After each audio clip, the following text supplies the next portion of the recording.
రేపు కూటమిలో సోమిరెడ్డి చంద్రమోహన్ రెడ్డి గారిని ఈ సర్వేపల్లి నియోజకవర్గం నుంచి అత్యధిక మెజార్టీతో గెలిపిస్తాం, అంతా తేలుస్తాం.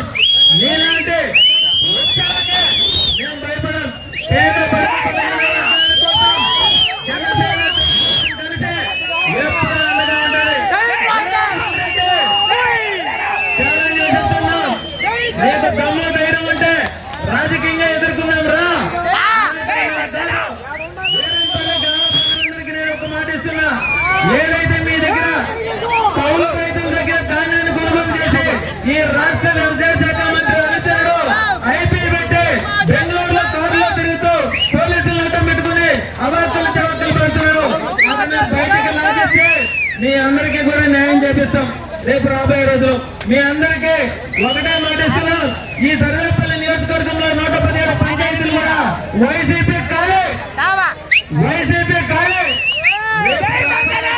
117 పంచాయతీల్లో జనసేన ఉమ్మడిగా సోమిరెడ్డి చంద్రమోహన్ రెడ్డి గారిని గెలిపించి 117 పంచాయతీలు మనమే కైవసం చేసుకోబోతున్నాం.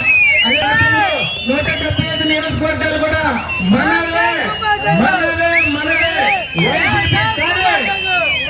విషయానికి వస్తే ఒక విషయం చెప్పదలుచుకున్నా, ఈ రాష్ట్ర వ్యవసాయ శాఖ మంత్రి మరి ఆయన పరిస్థితి ఎలా ఉందంటే నేతిలో నుంచి తేలిలో పడ్డట్టుంది. ఈ రోజు ఈ 117 పంచాయతీల్లో కూడా ఏదైతే సోమిరెడ్డి చంద్రమోహన్ రెడ్డి గారి అధ్యక్షతన అందరూ వచ్చి కూడా గ్రామాలు తరలి వచ్చి పార్టీలో జాయిన్ అవడంతో అతని పరిస్థితి ఏం అర్థం కాక అయోమయంలో ఇంట్లో కూర్చొని రాత్రి రోజు ఫుల్ వేస్తున్నటువంటి బాబు.